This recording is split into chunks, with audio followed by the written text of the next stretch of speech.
Hey guys, welcome to the 101 in 10, where you get to see your favorite artists from around the world 101 in 10 minutes. I'm your host, Ayasha Roberson, and I'm back on the scene with another artist.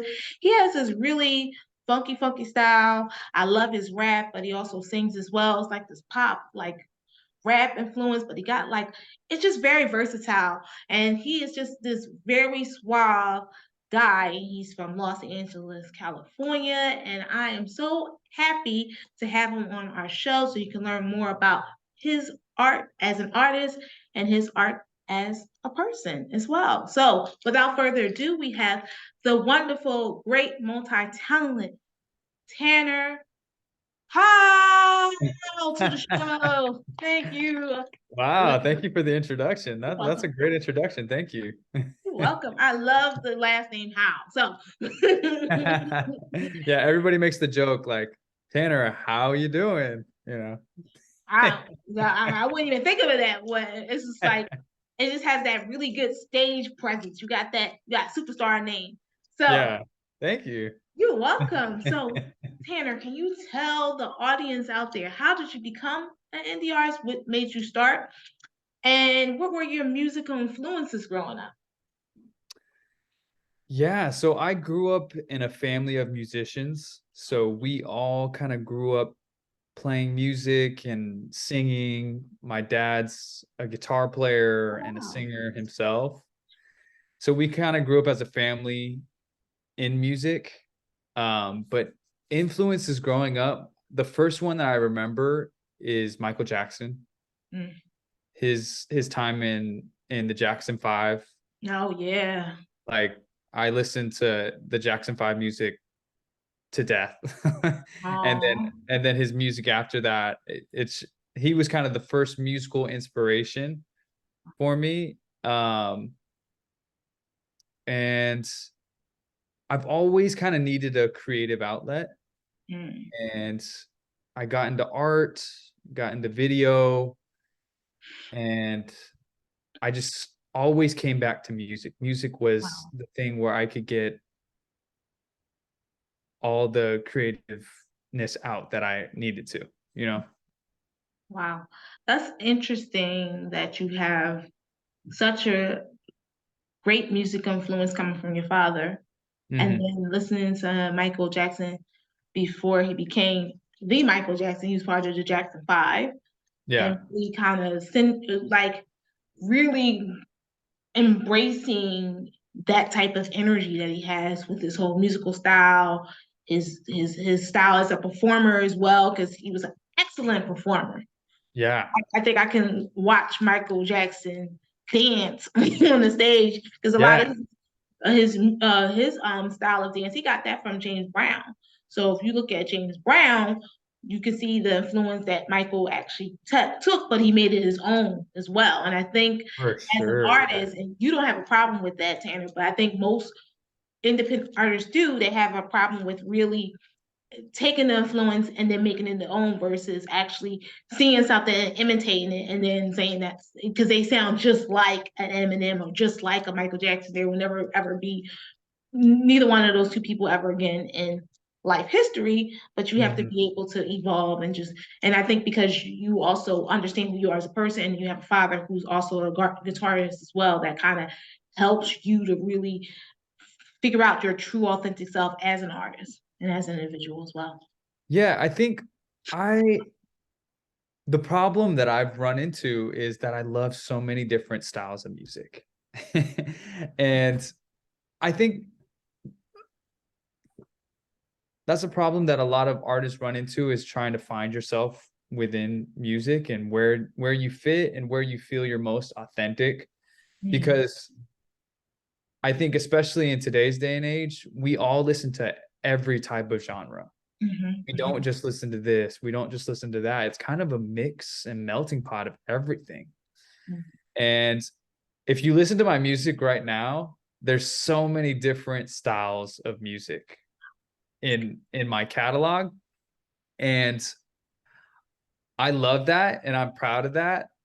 But definitely moving forward, I'm really going to focus in and kind of hone in on more of like a singer-songwriter acoustic pop for my next project. That's great that you can actually hone in and be versatile. Because a Yeah. lot of artists have a hard time being versatile. And when you were talking, it makes me think about Gwen Stefani. Because Gwen Stefani, she was very like more on the rock, a little bit of a pop star. And then when she started singing with Eve, she became more of a pop star. So more people in the hip hop world started knowing who she was because of the Yes. fact that she was able to really hone in on it. And I think that's what made her become this household name as well. And I think that's what artists have a hard time really figuring out when they really try, especially when you're evolving as an Yeah, artist. it's funny that you mentioned Gwen Stefani. I don't know if you saw this or not, but very recently I was on The Voice. Oh, This yes. Okay. this most recent season, and she was one of the coaches. And when Stop. I did my blind audition, I got 3 chair turns, which was great. It was probably the one of the best moments of my life. It was just it meant so much that these big artists saw something in me. So it was a huge moment of just feeling seen. And it's really funny that you mentioned Gwen Stefani because she was the coach that I end up picking to be on her team. Well, maybe I was just feeling that energy from you from all There the way you from go. California, all when you were talking about it, because that's the person that just popped into my head. So I was like, I didn't know she was your coach. But Yeah, no, she was she's my just, coach for The Voice. oh, She's very sweet. And like you said, she is very diverse in her styles, and she can kind of jump in and out of different genres. And it was really, really fun working with her. wow. It sounds like it was a very oh, what's the word? Well, it's a very unique experience working with someone on this level of caliber because she's like a superstar, world renowned. She's done all these different things, made all these albums, but it seems like she also has a passion to what she has done in the music world, but she also wants to give back and help someone up the ladder as well. And Yeah, she was great. I do kind of kick myself a little bit for not choosing John Legend. aw, And the reason I say that is because he just fought for me aw, throughout my whole time there. And now, like looking back on it, if I could change one thing, I'd probably go on to Team John Legend, just because out of all the coaches, he's probably the one I respect musically the most. And I think in my mind, I was a little bit scared to go with John because I thought all the greatest singers would go with him. And I knew that I would have to face off with the people on his team at first. But anyways, it was such a great experience, and I wouldn't change a thing. Everything played out how it was supposed to play out. love it. And you just sealed it. It was a great experience. Everything played out the way it was supposed to play out. And then, there's many artists that audition for it and never get to even go nowhere near as far as you have gone at Yeah. all. So that was a very big thing in your life. And you have these memories for the rest of your life. You can tell your grandchildren and this person and that person that you were actually on these shows and you have proof to prove it as well. But Yeah. this is awesome. That's a great success story. So can you tell a little bit about challenges as an artist, because you answered one of my questions already? Challenges. I think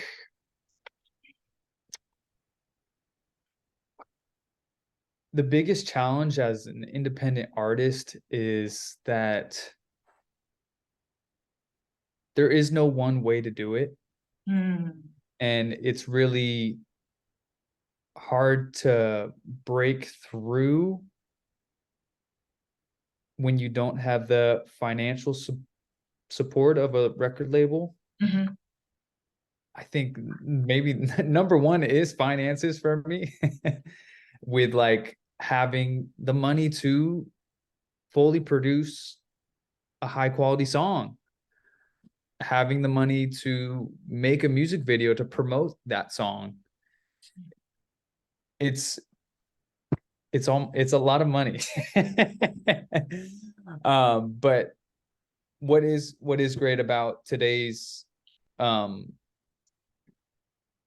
world is that there's places like TikTok and Instagram and YouTube where you can self-promote, Mhm. and there's a lot of great opportunities or potential opportunities to go viral.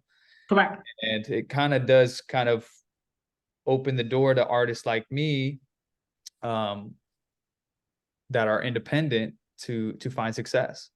And I think the struggle is breaking through Mhm. to find that success. That's great.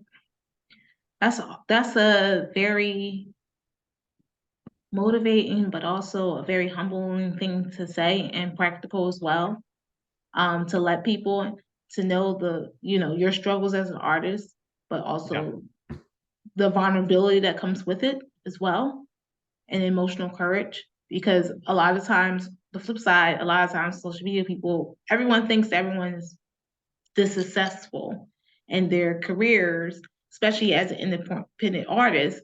But a lot of times you don't know what's going on behind closed doors. You don't know how much money they have to put in front to allow for their videos to reach that threshold of the million viewers and the likes and things of that nature as well. But I believe anything that you do in life, just like you have always used the Vina and Serena Williams concept, anything you do in life, it takes discipline, it takes time, and Yeah. like it takes a master to become master at whatever thing that you're practicing to be, whether it's an artist, whether it's a doctor, whether it's an attorney, or whatever it may be. And if you're very passionate about it, in due time, it will happen. It will come. And like in time, I really believe that your time is going to come very soon because a lot of different doors have already been open for you. And even with some of the things that you said about maybe I should have picked this team instead of that team,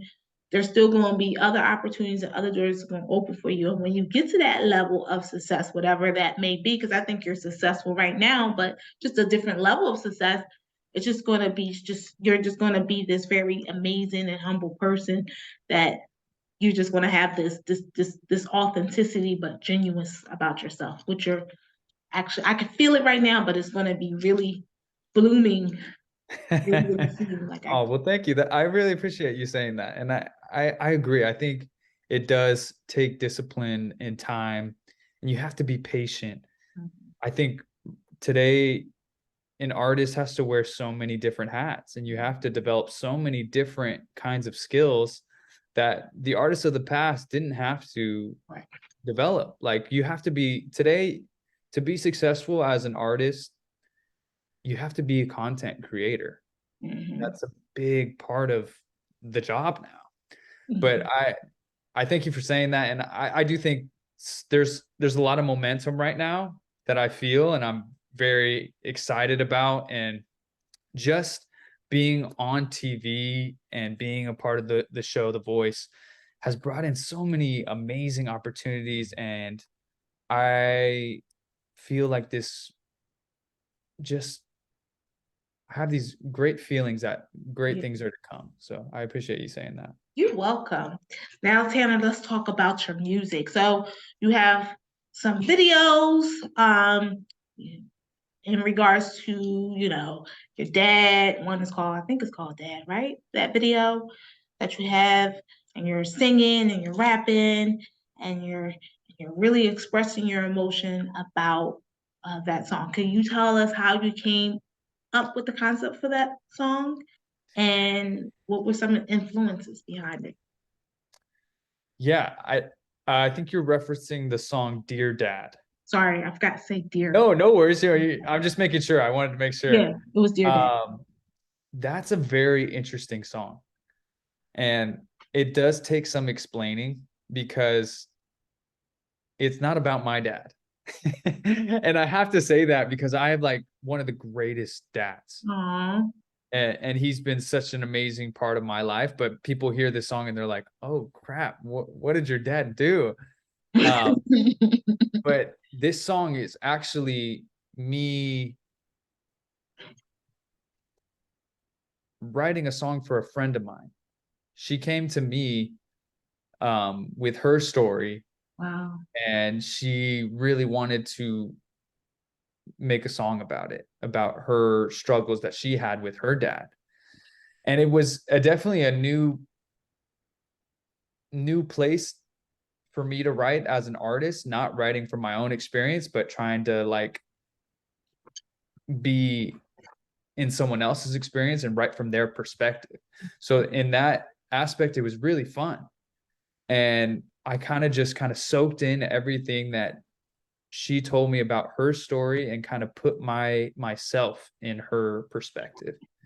If you watch, we did a great video, a music video for it too. And it kind of makes more sense when you see the visuals of her experience with her father. Right. And I love to rap, but I don't do it a lot.